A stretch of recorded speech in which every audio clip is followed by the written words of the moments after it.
Welcome to Backseat Directing, where we talk about movies, TV shows, comics, and more. We're your hosts, Andrew and Aaron. In anticipation of the release of Black Adam this week, we are going to be talking about Shazam. 3, 2, 1, action.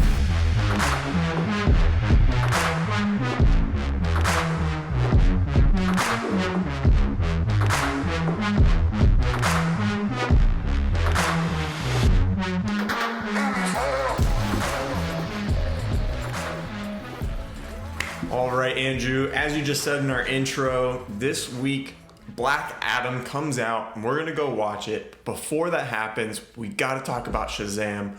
Later, we're also going to be talking about The Rock, Dwayne Johnson in the next episode. Again, anticipation for Black Adam. So today we're talking about Shazam. So, just to get us all started and the ball rolling, Aaron, who is Shazam? So Shazam, to start off, is a 14-year-old boy named Billy Batson who is jumping from foster home to foster home. He continuously causes trouble and runs away to search for his birth mother. They got separated while at a carnival when he was only 4 years old. Billy is now in a new foster home and they're very welcoming, but nonetheless, he pushes them away. Later on, he witnesses his foster family getting bullied at school and jumps in to protect him. And that's when the bullies chase him to the subway, where he is transported to the Rock of Eternity. And this is where the wizard chooses Billy to become his new champion. So by saying the word Shazam, Billy transforms from his 14-year-old little boy self into a muscle-bound superhuman, very similar to Superman. And now he possesses the powers of 6 Greek gods. Cool. Yeah, awesome. So this part's actually pretty cool. So his powers are the wisdom of Solomon, and then he has the strength of Hercules, the stamina of Atlas, the power of Zeus, the courage of Achilles, and the speed of Mercury, which spells out Shazam. That's a pretty cool detail to the character. Yeah, that is really cool. Speaking of the Rock of Eternity, after he gets back from there, we kind of pick up with our villain. Our villain being Dr. Thaddeus Sivana. So I'm just going to call him Savannah. It's easier to say. So Savannah, at this point in the story, is doing research under the guise of looking into mass hysteria. That's what they're calling it, but really his kind of covert mission is to look into all these cases of the shared story involving people being tested by the wizard. We know this because at the beginning of the film, we open up with Thaddeus as a child being tested himself by the wizard. Right. He gets transported when he's in the car with his dad and his older brother, and the wizard tells him that he's not worthy of being his champion. And at this point, he's like 12. Yeah, and later in the movie, Dr. Savannah talks about how that's like devastating to a child, to be told that you're not worthy. Right. Especially him, because with the small glimpse we get of his childhood, his father really looks down on him, and he never felt worthy. So to have the chance at being something more and to get passed up for it, I think was really devastating for him, especially subsequently to see the car accident where his father gets paralyzed and, his family blames him. He presumably blames himself. This movie did come out in 2019, but I'm just now thinking of saying spoilers. Spoiler warning. Spoiler warning for the whole movie. We're going to be talking about everything that happens throughout it. But he's doing the mass hysteria research, and ultimately he finds out the magic symbols need to be written 7 times. He then enters the Rock of Eternity, that location that Billy gained his powers from. This is before Billy arrives at the Rock of Eternity. And he kind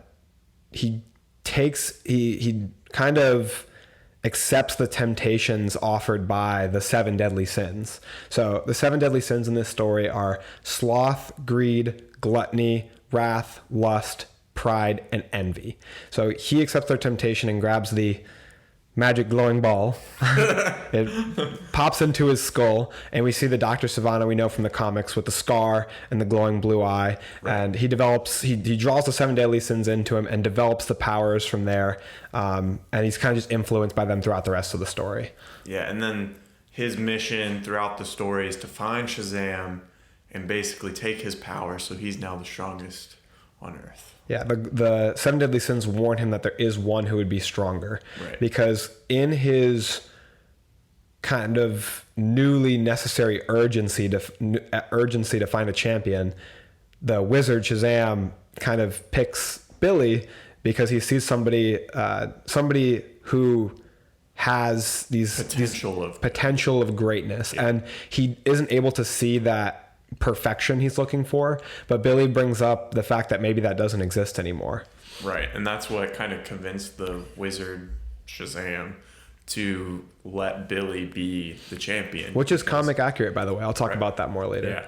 Yeah. But you've already said it. This movie came out in 2019. It's 2 hours and 12 minutes long. It has an IMDb rating of 7 out of 10. On Rotten Tomatoes, from the critics, it got a 90%. And then audience score has it at 82%. That is a certified fresh score from the critics. Yeah. 90%. It's very solid. Yeah. Who's in this movie? So, this movie has a lot of people, more than I care to bore you with naming all of them, but I picked some... Poor people that didn't make Andrew's cut. I picked some of the people I thought were the most prominent names. Zachary Levi plays Shazam, which he initially auditioned for the part of superpowered Freddy. So really? I'm sure he was excited because they saw his audition tape for Freddy and they were like, this is our Shazam. This is the guy. I didn't know that. Yeah, cool. This is a behind the scenes. I really like Zachary Levi. He was in one of the shows that I really enjoyed growing up called Chuck. Yeah. I know you didn't like that show as much as I do. But I like Chuck. I just, Zachary Levi, and it was fun watching him in this movie. He seems like just a nerd, you know? And, yeah. You know, he kind of played that spot in Chuck, too.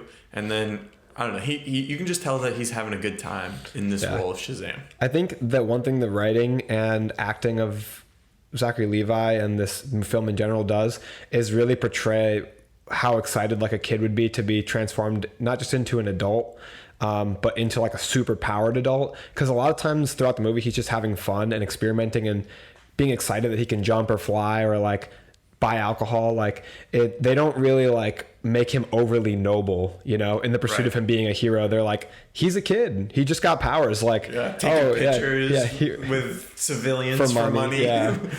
Trying to go buy beer. Going to a strip club. Like, he's like a teenage kid. Yeah. It was a cool little aspect of it. And in an interview that I saw with Zachary Levi, he's like, I'm just a giant kid, so I'm having a bunch of fun here in this movie. Yeah, so that is one cast member who we just talked about for 5 minutes. So he's the main guy.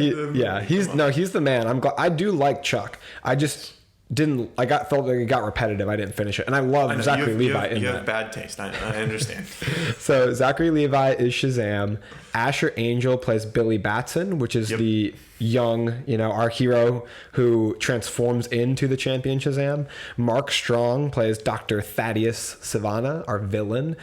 Jack Dylan Grazer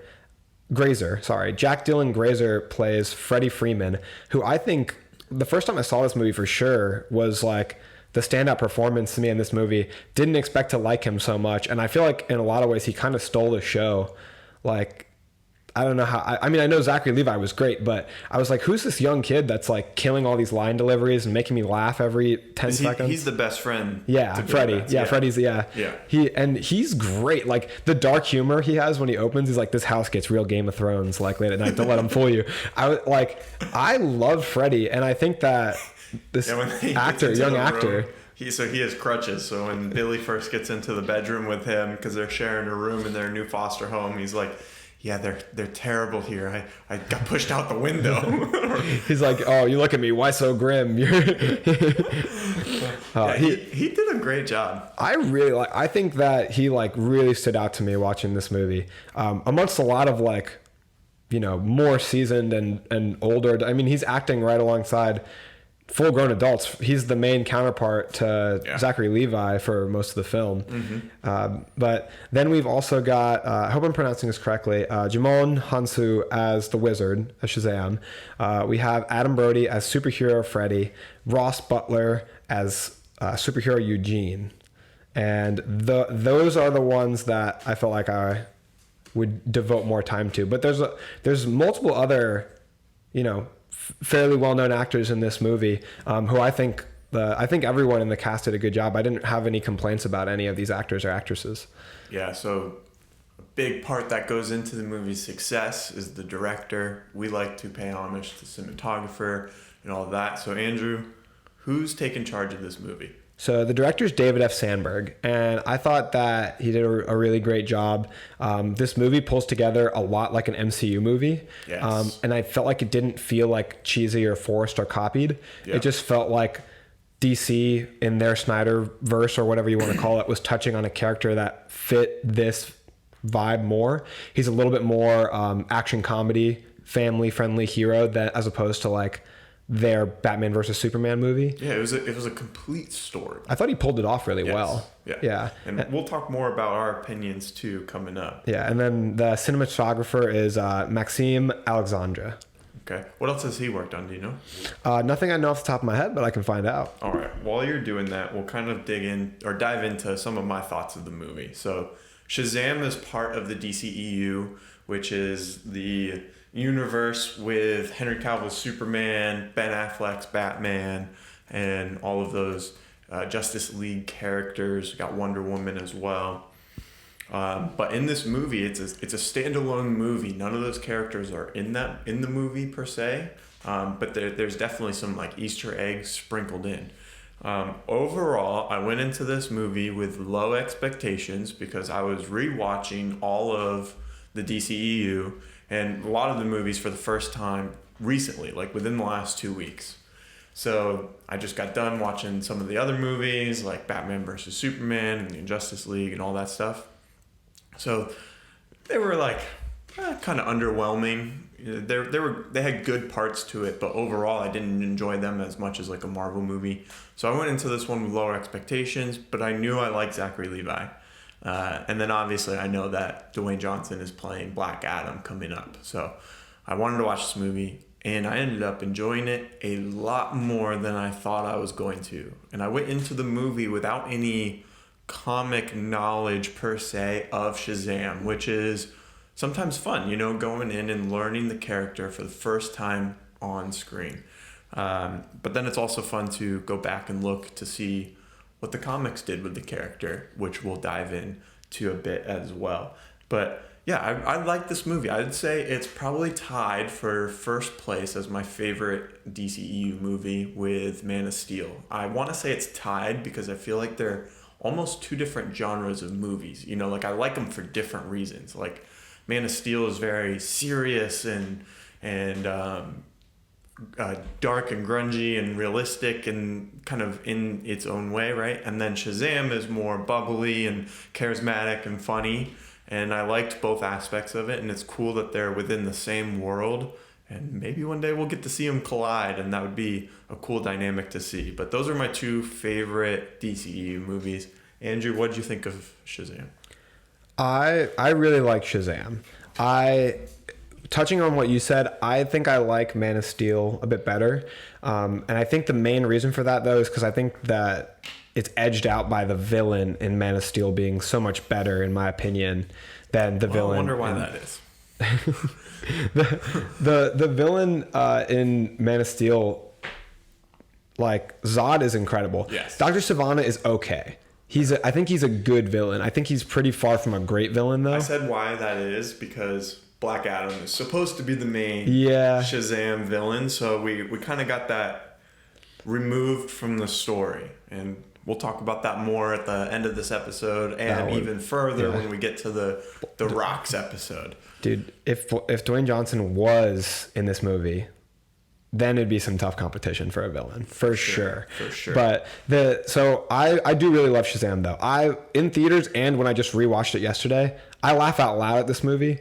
Freddy's hilarious, like I said. Yes. Zachary Levi, very funny. The movie just has like good writing. They describe it at one point in the behind the scenes documentary I was watching as they wanted to feel like a mashup between like a Superman movie and Big, like the movie Big with Tom Hanks. It's a kid who, you know, gets magically thrust into like being an adult. And I feel like they captured that like pure kind of comedy, like that like lighthearted, childish kind of comedy like Big.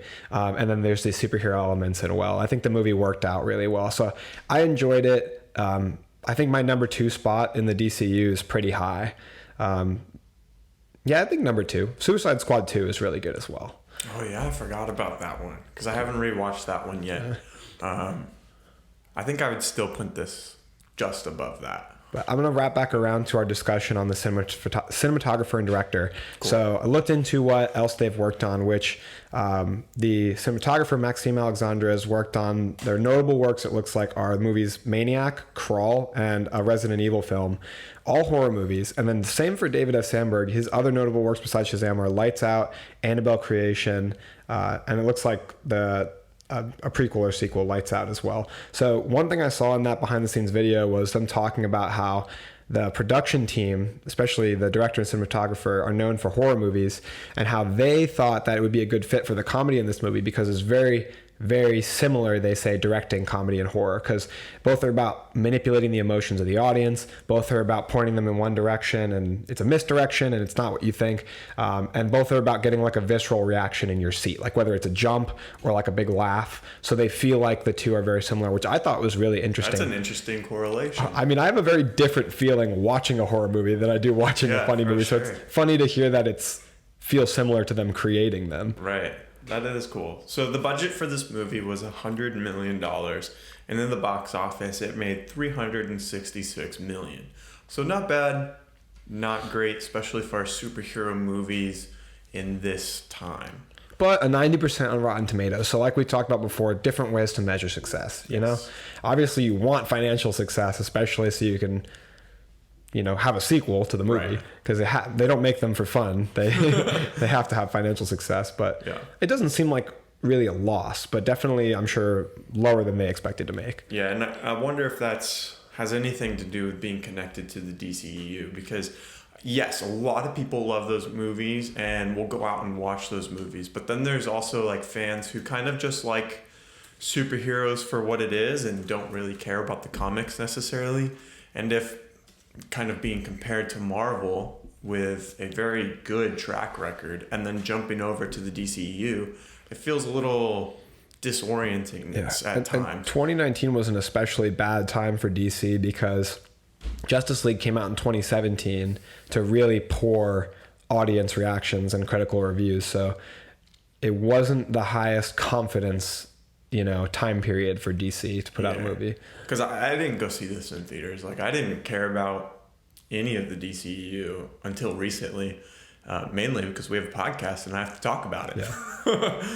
Also, if, you know, Shazam isn't as well known of a household name as many of these other superheroes like Spider-Man or Superman Batman, definitely. Yeah. There was a time, which if you're ready for me to jump into my source code segment, I can talk about. Okay. There was a time. Introducing Shazam's source code. So there certainly was a time where Shazam's popularity rivaled that of Superman. And some might not believe it nowadays, but when they both came out, they were both coming out kind of in the early 40s. So Shazam is actually one of the first superheroes. He is introduced by Fawcett Comics in Whiz Kid number 2 in 1939. And for reference, Superman came out the previous year in 1938 with his first ever appearance. Batman came out that same year in 1939. So those are some of the earliest superheroes to ever appear in comics. And in the 40s, Shazam would regularly sell out Superman in terms of comics, or outsell Superman in terms of comics, which is interesting because he was based on Superman. You know, the visually and everything. I think they changed his backstory drastically. They both have interesting backstories from, you know, one from Krypton, and in his original backstory for what he was known at the time, he was orphaned and develop these powers granted to him by the wizard Shazam. So when he originally appeared with Fawcett Comics, Shazam's original origin story was that he was a young kid with rich parents. Both of his parents died. He went to live with his uncle. His uncle kind of cast him out into the street, and a mysterious hooded figure brought him into a subway when he found him selling newspapers on the street. And in this subway station, kind of akin to in the movie, he interdimensionally travels, and he ends up on the Rock of Eternity, where the wizard Shazam grants him the powers of these 6 gods. And when he speaks the word Shazam, he can transform, and he can utilize this super speed, and he has strength that rivals Superman. He has intelligence and all these godly powers. Now, afterwards, the character who was originally and at this time known as Captain Marvel was bought by DC. Wait, what? Hold up. Shazam was Captain Marvel. Yes. So his original name is Captain Marvel when he starts with Fawcett Comics. Then he's bought by DC. But in this time, the copyright on the name lapsed, at which point Marvel Comics picked it up because they did not like the fact that they were using the word Marvel in their title. Mm-hmm. So they picked it up, and they have now the character Captain Marvel with their own copyright. And being kind of stuck in this in-between, they kind of shift towards calling the character Shazam. Right. So although back and forth throughout time after this, because we're talking about this is like in the 40s or 50s, right, they go back and forth calling him Captain Marvel and Shazam, and it's not really until 2011 that they formally changed the character's name to Shazam and stick with that. But that's when they recreated his origin too, right? Yep, I believe that comes along with the New 52. Yeah. So when they start this recreation, the New 52, he's being written by Jeff Johns. The origin story changes slightly for Shazam in a very interesting way. He is now, like we see him in the movie, he is a foster child going from home to home. And when he happens upon the family that we meet in the movie, that'll come to be the Shazam family or the Shazamly, he has the initial reaction that he has in the movie. He is standoffish towards them. He says, "We're not a family." Darla starts crying in this comic book. Mary yells at him for upsetting Darla. From my research on this, comparing this comic to the movie, it seemed very accurate. Yeah, incredibly accurate. I mean, I didn't... Like the whole beginning of the movie. Yeah, exactly. Because then from there, he goes to the subway station where I believe he's also chased by bullies there. Yeah. And then he gets transported to the Rock of Eternity. He sees the statues of the 7 deadly sins, and the wizard offers him the chance to prove that he's worthy. He's ultimately not deemed pure and perfect, and he explains to him that... Come on, that doesn't exist, man. That doesn't exist anymore. Now. And the wizard, impressed with his explanation and his ingenuity, gives him another test, and he kind of tests his good intention, I think, is how they describe it. Something like that, yeah. So, and they test basically that he is a person who means to do well. Right. Not necessarily a perfect person, but I guess no one else had done this before, and he passes the test and now becomes Shazam, just like we see in the movie. So, again, like... Say my name! Yeah. Shazam! But a pretty accurate telling for DC to this Jeff Johns story of the origins of Shazam. Yeah, it seems like the main difference between that origin of the New 52 Shazam and the movie, the difference is Black Adam is not in the movie Shazam. Yeah. And before we step out of source code, 2 things that I wanted to mention. The original creators for Shazam with Fawcett Comics are Bill Parker. I'm missing my other name. I believe it's CC... don't want to say it's CC Batson because that's Billy Batson's father's name in the comics. But I don't know. You didn't share your research on this part with me. I can't share anything. They're my deeply held secrets. All right, so let me find out who that is. But my other point was that Captain Marvel was originally the first ever superhero to have a Hollywood film adaptation. Did you know this? Captain Marvel being Shazam. Yes. I think I might have seen it, but I know nothing about it. So Captain Marvel with DC was actually the first ever live action adaptation of a superhero in the year 1941. They adapted it into a movie called The Adventures of Captain Marvel. Again, this is our Shazam. Captain Marvel, yep. Shazam. But really interesting. I mean, before Superman or Batman get their movie, so not too shabby, right? That's cool. And now, like we started talking about originally, not nearly as popular, as much of a household name as these other characters. Yeah.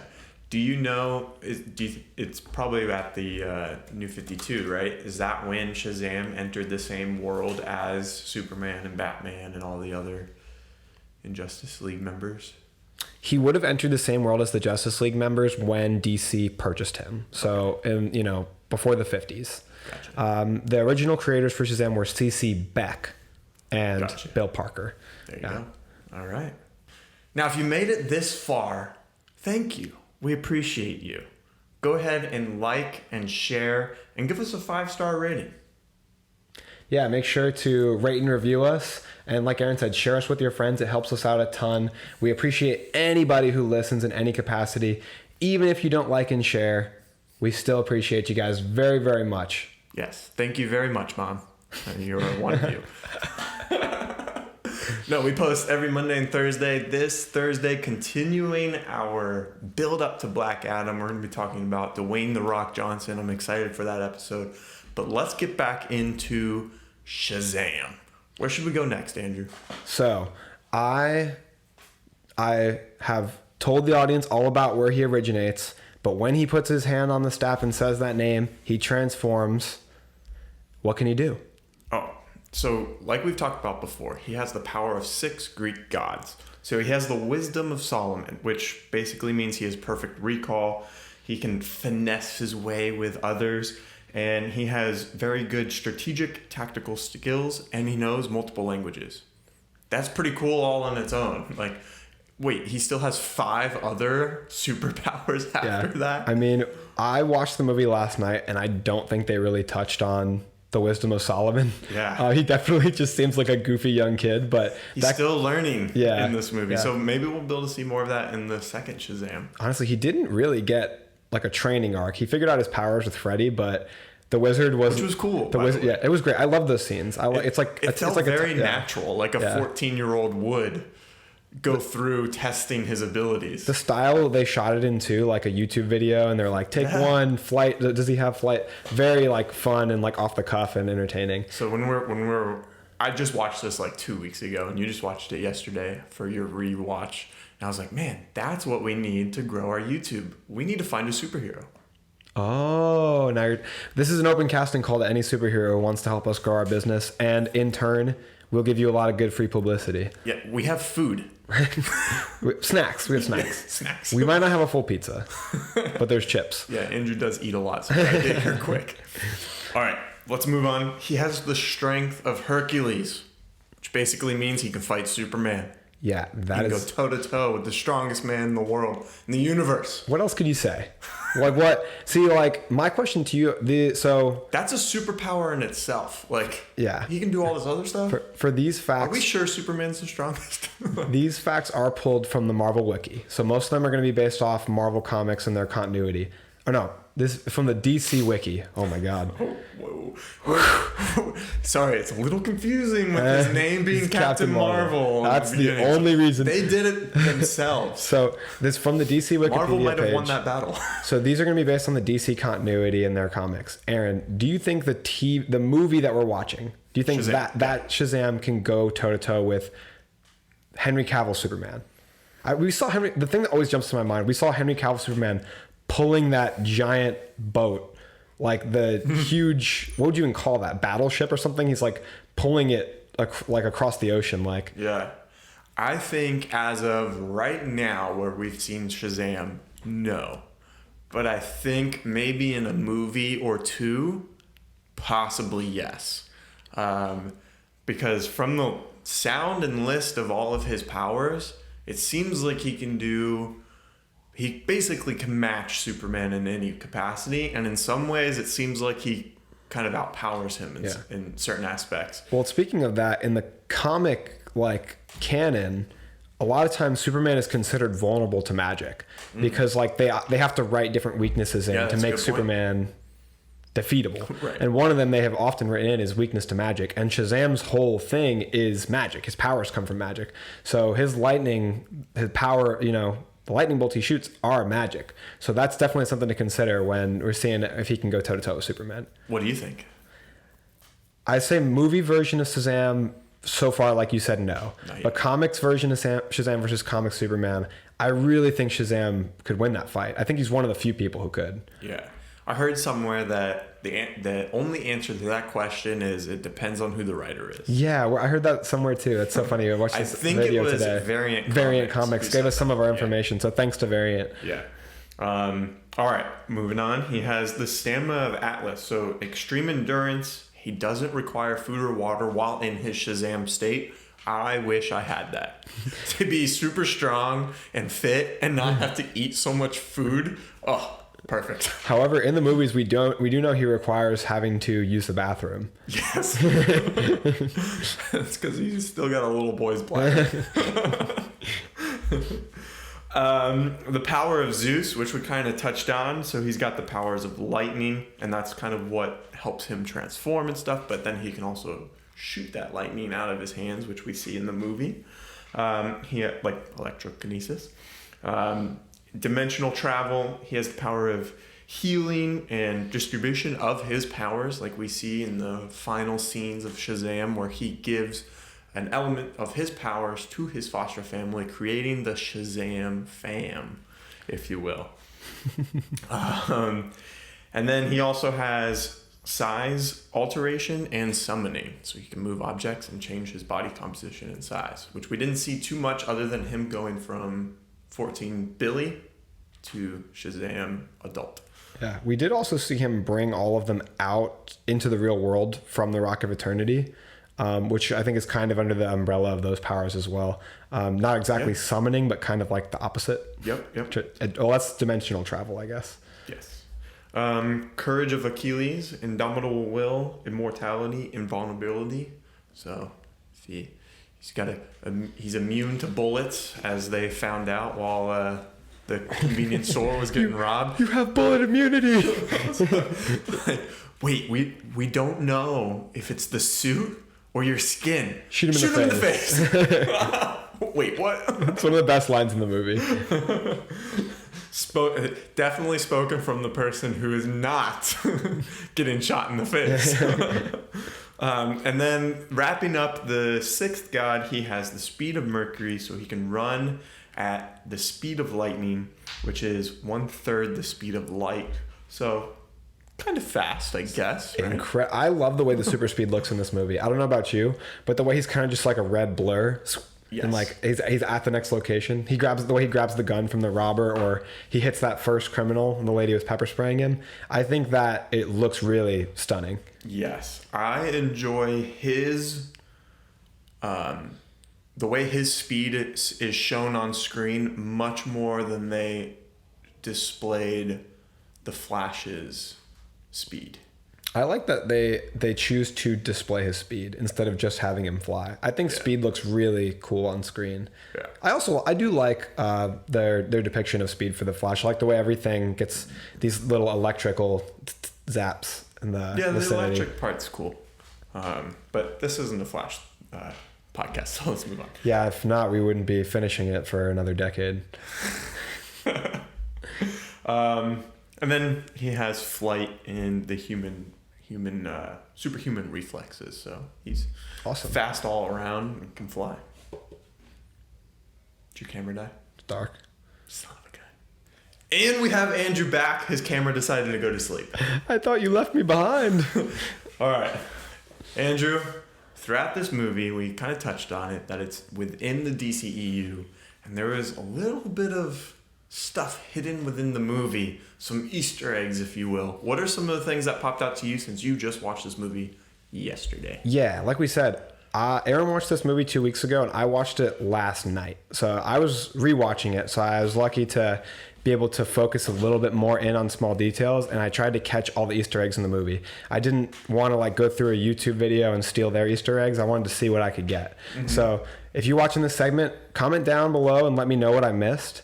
Let me know which ones were your favorites and what you thought were the coolest to see. Now, before I go into my list of Easter eggs, Aaron, what was something you noticed in the movie or your favorite Easter egg you saw in the movie? Yeah, so at like 10 minutes and 32 seconds in, you saw Spider-Man crawling on the wall in the background when Shazam first transformed. Just kidding. Well, the first obvious one is his friend, Freddy points out Batman when they're talking in the room. You know, and that's kind of the first indicator that's like, oh yeah, they're in the same world as Ben Affleck's Batman. That's cool. Yeah. Here, so I'm gonna rattle my list real quick. Let's go. So that's a good one. But so my list of Easter eggs for the movie Shazam that I noticed, which this is not gonna be every small thing that is said, but it's going to be the big things in the movie that I noticed. So Freddy's Superman symbol backpack that he wears throughout the movie, because Freddy's obviously a big Superman fan. He has the Superman bullet with the certificate of authenticity. He has Superman newspaper. He has a replica of a Batarang. And when they go and fight in the toy store, we see toys for Batman, Superman, and Wonder Woman. So the whole trinity. We see them also, him and Dr. Sivana fight on a piano. Which is played when they walk on it, which is a reference to Big. There's a scene in the movie Big where they dance along a piano in a store, and that is one of the movies that was used as inspiration for Shazam. When they're training, we see that Shazam is at an Ace Chemicals warehouse, which Ace Chemicals is from Gotham City, from Batman's universe, and it is canonically where Joker falls into the vat of chemicals and gets disfigured. There's references by Freddy to the ability to leap tall buildings in a single bound, run faster than a steaming locomotive, references to iconic Superman lines. Also, Easter egg in this movie is not mentioning the character's name, which we think would be funny because of the issues with the name of the character between Captain Marvel and Shazam, and them having to transition over to changing the name because of disputes with Marvel Comics, their lead competitor. So throughout the movie, they never touch on using the name Shazam for Billy's champion. They'll call him the champion or a whole host of other superhero names they run through, but they don't use Captain Marvel, certainly, and they don't officially yet call him Shazam. So what was your favorite name that they used for him? Do you remember any of the... Oh, no. So we've got Thundercrack, Maximum Voltage, Captain Sparkle Fingers, the Human Power Storm, Red Cyclone, Power Boy, Frequency Flinger, and Sir Zapsalot. Zaps a lot. I like that one. My favorite was Captain Sparkle Fingers, which is also an Easter egg in itself because there's a comic book where Captain Marvel from Marvel Comics is referred to as Captain Sparkle Fists. And then you got Captain Sparkle Fingers. That's so Easter egg within an Easter egg. Easter, what do they call them? Easter rushing nesting doll eggs. What?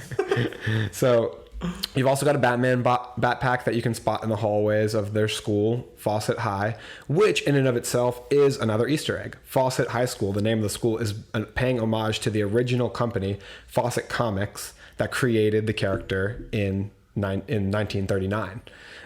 When you were watching this, were you taking notes? Yeah, I was. I had my notes app open on my phone, so I didn't memorize all this. Gosh. And then another big one is throughout the story, we have Billy's love for tigers. In the beginning of the movie, he asks his mom, he tells his mom he wants the tiger stuffed animal. There's a tiger on his backpack as well, on Billy's backpack. Oh, that's cool. Because Billy in the comics has a pet tiger, which is a really cool reference. That tiger is like... Is it his pet or is it at the zoo? I thought it was at the zoo. Maybe eventually. In the comics you saw, there's a picture of his parents at the zoo with a tiger. In the video you watched, I know what you're referencing. Yes. But there is comic storylines where he has like, kind of like the way Batman has like... I know Ace. At some point he gives power to a tiger. Yeah, he like, I think he has like a pet tiger that is like meaningful relationship to him. And then, the last one I have is his reference to the tigers. And I'm sure there's ones that I missed, so let me know in the comments. I actually do have one that you missed. Okay. Well, I will say, if it's a line, I didn't include all the lines. Like Freddy says, Cape Crusader refers to Batman. I didn't include that one. It's not a line. What is it? It's probably the most obvious one, and that's probably why you don't have it on the list, because you remember it from the first time that you watched it probably. But it's when Shazam goes to the cafeteria and says, "Hello to Freddy, you're my best friend." And then he's like, "I have a guest." And in walks a headless Superman. By headless, they just didn't show who was actually in the suit because they didn't get Henry Cavill to come out for the shot, but we got to see Superman nonetheless. We don't talk about that. The reason I don't include that is because I wish I could erase that from memory. They shouldn't have bothered doing that if they couldn't get Henry Cavill to show up. It's just disappointing. But speaking of after credit scenes, the following after credit scene is with Dr. Sivana in prison, and Mr. Mind comes to see him. If you didn't know who that talking caterpillar thing was, it is one of Shazam's most iconic villains in the comics. Him along with Captain Nazi, Dr. Sivana, and Black Adam are the big prominent villains of Shazam's storyline. And the Seven Deadly Sins, obviously, too. Yes, as well. And he works, and Mr. Mind is a prominent villain who works alongside Dr. Sivana. So that could be considered an Easter egg to the comics as well, the appearance of that villain. For sure. Andrew, what was your favorite Shazam transformation? Either going into Shazam or going back into Billy. What was your favorite throughout the whole movie? So there's a lot of good ones. There is. They did a really good job. But I have an obvious pick to me. All right, I'm interested to see if we have the same one. The clear winner is when he goes to see his mom and he's like super emotional. And she says, "Not a good time right now, Billy," and your heart breaks. And then that was brutal. Yeah, can we talk about that scene for a second, real quick? Oh my gosh, yeah. So in the beginning of the movie, he loses his mom at a carnival. He's 4 years old, and we see in a flashback that she actually sees him with the police officers and walks away because she thought that they could provide a better life for him than what she could do. Dude, she's just convincing herself to make herself feel better. She's gave up on him. Yeah. It's messed up. Brutal. And then he finally finds his mom, because in the beginning of the movie, he's going to all these other houses that have the same name of the lady that lives there, and he would like knock on their door and they'd answer, and it's like, "I'm not your mom," you know? So we finally get to see him reunite with his mom, and his mom's like, "Oh, hi. Looks like you're doing okay." No, good to see you, or "Oh my gosh. You landed on your feet, right?" They didn't hug, like, wow. Brutal. Yeah, it's super emotional, and it's really good character development. Like, I thought that was really good writing the first time I watched it, because like a movie that really went soft on you would have given her some kind of excuse. Mm-hmm. But her excuse was just, "I wasn't ready." And sometimes that's what the real world is. Yeah. And, you know, she hopes that he lands on his feet. She doesn't hope the worst for him. She's his mother still, but she just doesn't have it in her to be present in his life and be his mother. So it's heartbreaking. And he kind of has this approach that's like, "Well, just wanted to let you know I was doing all right." And because he's like got this hard exterior, man. The kid is like tough as nails. And when he walks away is like a really transformative moment where he gets a text from Freddy, and Freddy's like telling him he's in danger. And now he's kind of like, "That's my brother." Mm-hmm. Like, he's like, I'm on my way now. Care about me. And Freddy tells him, like, after that, he tells him, "You're my best friend." Mm-hmm. Like, Freddy feels like a close bond with him.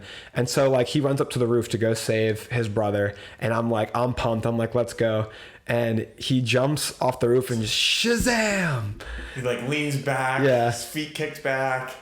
And then boom, and he drops like probably 10 feet and then transforms and flies out of the puff of smoke. Yeah, I love the way he falls a bit and then zaps off. Like, plus the way they use the effect of the lightning and the smoke. I'm really glad they went with the smoke. Yeah. You know, as opposed to like a Hulk-like transformation. Right. The smoke around him is just like, I feel like it could have come off as cheesy, but it comes off so well. Yeah, it does. That was by far my favorite as well. There was a few other moments that he had some good transformations. I think one, he was like being chased and he transformed out of Shazam and then like back into Oh, him. so good when he drops between the legs. Yeah. Of one of the... So there were some other good moments. Another good moment that's not necessarily him transforming, but he was like flying, fists in front of him, and he goes right through one of the deadly sins. And then the deadly sin grabbed his cape and like yanked him back, and in slow motion you see him getting pulled back. That shot looked really good too. Yeah, the cool thing about his costume is that they blended like the OG Captain Marvel version of him with the modern Shazam version of him, because the hood is from like modern drawings of Shazam, and the short like half cape that he has in the movie is like harkening back to the origins of Shazam. So I think it's really cool they went with both, and he looks great. I want to see him like with the hood up. Yeah, I think that he would look good. I'm a big fan of capes. I just love the way that they look, the way that they fly in the wind. It's a great way to show movement and aggression and energy. However, I don't really like his half cape. I like it. I think it plays well for Shazam. I like seeing him with the over-the-shoulder cape, which I've seen in some animated things. I think that kind of like... That looks really cool. I would love to see that. I would like to see him with a little bit longer of cape, or even that one. That one does sound cool. I have to look back at the trailer to see what cape they went with for Fury of the Gods. I tried not to watch trailers, so I couldn't tell. Yeah. Have you not seen that trailer? I have not. There's a really good moment in it. The trailer came out before I even saw this first one, too. Yeah, true. So you wouldn't have wanted to watch it. Yeah, I didn't want to like get ahead of myself. You know, I wanted to at least watch the first one before I saw the trailer for the next. But another really good transformation too that is like my runner-up is when his head's being held in the water, and Mary shoots Savannah. He like pops his head out of the water and Shazam, and like blasts everyone and like blasts Savannah away from him and destroys the ice rink. That's a really good transformation. Also, that's like my second. So many good ones. Even the very first one that we saw where he was transforming back into Billy, and he's like having a conversation. He's kind of scared, like his foster parents are about to see him in this man's body, and he's like, yeah, the wizard told me to say Shazam. You know? Transforms. Yeah. One that was really interesting that I heard a fact about is when he is walking, the family's behind him, when he's now walking up to challenge Savannah at the fair. Have you heard this story? No. So when he's walking up to challenge him at the fair, he says Shazam and transforms in this like tracking shot, right? And that was original concept art for the movie. They drew it before the movie was ever planned really or concepted. They drew that shot of him walking towards the camera transforming, and they were like, this is going to look sick as a shot for the trailer. And ultimately they did end up using it as a trailer shot, which is just really cool that kind of, I mean, if you want to call it foresight, plays into something like such a big production like this. That's really cool. Speaking of kind of behind the scenes and development and production of this movie, I have a little bit of behind the scenes for the production of Shazam. So they've tried to make this movie a few times now, and for whatever reason, it's just never really worked. So right here, back in the early 2000s, it was under delay, but the film went into pre-production in 2009, which is 10 years before the movie actually came out. And this is right around the time that Man of Steel was coming out, right? I think Man of Steel might have been 2013. Really? We'll find out while you talk. Right. But anyways, it was in development in 2009. Dwayne Johnson was considered to play Black Adam. Man of Steel was 2013, by the way. 2013, okay. You know what one I was thinking of? The Dark Knight. 2008. Yeah. So right around that. Yeah. So I wonder how if in any way how they would mesh that at all. Anyways. I don't know what they were planning back then. Right. Because Nolan's Batman was obviously standalone. And didn't finish until 2012 with Dark Knight Rises, so that's a whole nother 3 years. Yeah. So maybe it's for the best that it got delayed so much. But the film was officially announced in 2014, and Johnson was attached to playing either Shazam or Black Adam, which is pretty interesting, right? He ended up finding out that they're going to make a Black Adam movie, a solo movie in 2017, and that is when they cast Zachary Levi as Shazam, which I think was by far the right choice. I love The Rock. I think he's a good actor, but I don't think he would have fit the role of Shazam. I'd much rather have him as Black Adam. And he himself, he said he wanted to go the route of Black Adam because he thought it would be a more interesting character. You know, the storyline of going from like a slave to like an all-powerful being. And I don't think one is more inherently interesting than the other, I guess, from my perspective. But I do think that it's really, really cool to have The Rock as Black Adam. I just picture him as Black Adam in my mind. Yeah, I know The Rock's been in a lot of like kind of comedy movies and lighthearted movies and even children's movies. But I feel like Zachary Levi did such a good job of portraying the 14-year-old's mindset and mannerisms and all that stuff within the body of Shazam. I don't picture The Rock as childish. Even with all the family stuff he's done, like you said, I think I still think of him as like a badass. Yeah, like Hobbs. He's Hobbs, and that's what I'm talking about. Like I think Zachary Levi pulled off the role better. And like one thing that I really like about actors is when they like get in shape for roles and kind of look the part. So that was, I think, before I knew anything about Shazam, one of the turn-offs for the movie for me was that Zachary Levi was obviously in a muscle suit, but it ended up fitting the tone of the movie really well. It kind of made it seem almost like it shouldn't be, you know, and it kind of shouldn't be, right? Because he's 14 years old. So he's somebody who actually doesn't know what it feels like to be he did put on muscle. Yeah. And it's visible in like the visible parts of his body, like his neck and face. It's visible that he's not the same scrawny guy he was in Chuck. Right. But then The Rock, he looks a lot more like a villain Superman, right? He also carries that weight like somebody who knows that he's of a massive size. Right. Naturally, that's who he is. Yeah. He's always been a large man since he was young. Yeah, so I think the way that played out worked better. Now I'm interested to see how the movie is on its own, not being a part of Shazam. I feel like that's one of my pet peeves of the recent years is these studios creating villain movies without the superhero. And we've kind of talked about that a little bit already with like our Morbius episode. Go back and check it out. Yeah, with Morbius, with Venom, and a lot of the Spider-Man stuff. Like even Joker got his solo film. Good movie, but I want to see him interact with Batman, you know, and I want to see Shazam interact with Black Adam. He's the main character that he fights, the main villain that he fights. You know, it's said in the comics that they're like connected, you know, but we didn't get half of the connection by watching Shazam without Black Adam, you know. So I'm interested to see how it kind of all plays out. I'm sure the movie's still going to be good. I'm very excited for Black Adam. Yeah, me too. But I kind of wish that he was just in this one, you know, just in Shazam. Yeah, I think that, think how different the world would be. It's very dramatic. Think how different the landscape of Batman would be if they decided to do a Heath Ledger solo movie instead of doing The Dark Knight. The Dark Knight works because of the route they chose to pit the hero against the villain. Because of the dynamics that go back and forth, for sure. Definitely. So that's one of my pet peeves of recent years in the superhero world. We'll see how it plays out. And we'll talk about it more in our Rock episode since he's obviously the main character in the movie coming out this week.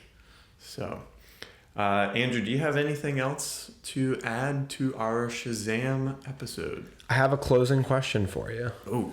So my question to you, and I have not put any thought into my own answer, but my question to you is, I would want the power of Zeus.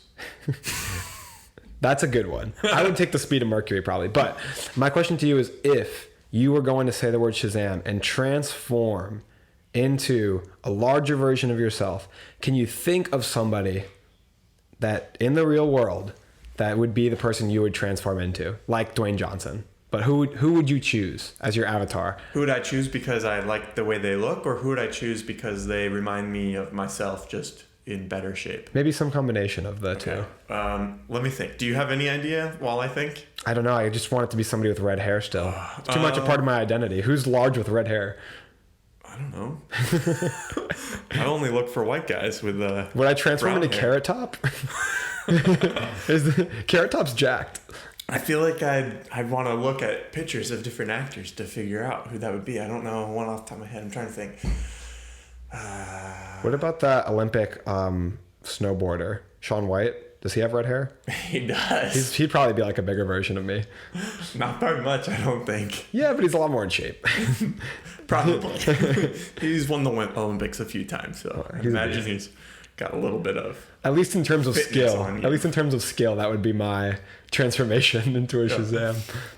Who do you think I would transform into? Help me out here. I don't know. Henry Cavill? Is that... I guess that's a good one. He's already Superman, though, so it feels like a cheat pick. Yeah, or Chris Hemsworth. He's pretty jacked. What about C-Bum? That's good.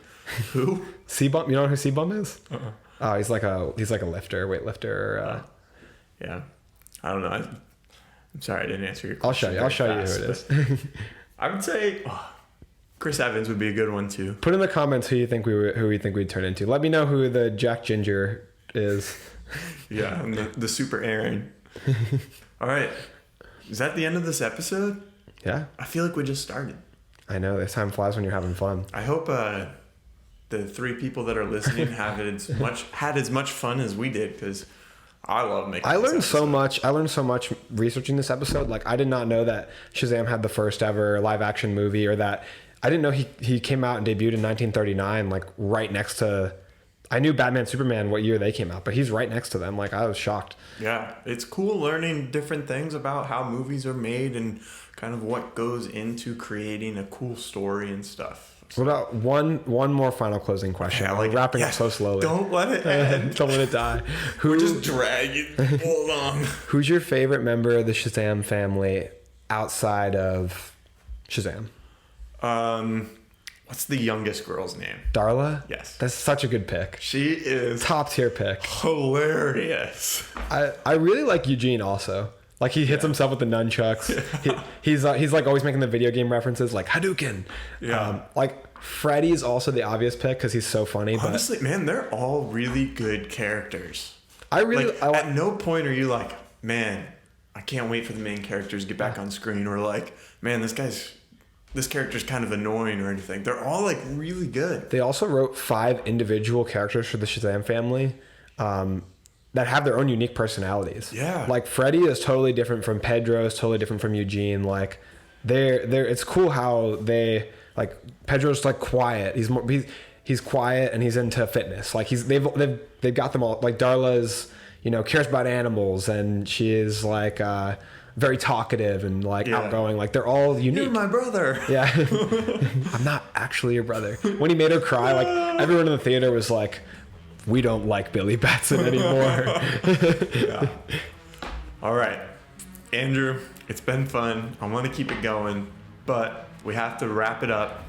Everyone, we are releasing our Dwayne "The Rock" Johnson episode on Thursday. That is when the Black Adam comes out. We're going to go in theaters and watch it. If you guys do, let us know what you think. Thank you, everyone, for listening. Go ahead and share us with a friend. And that's a wrap.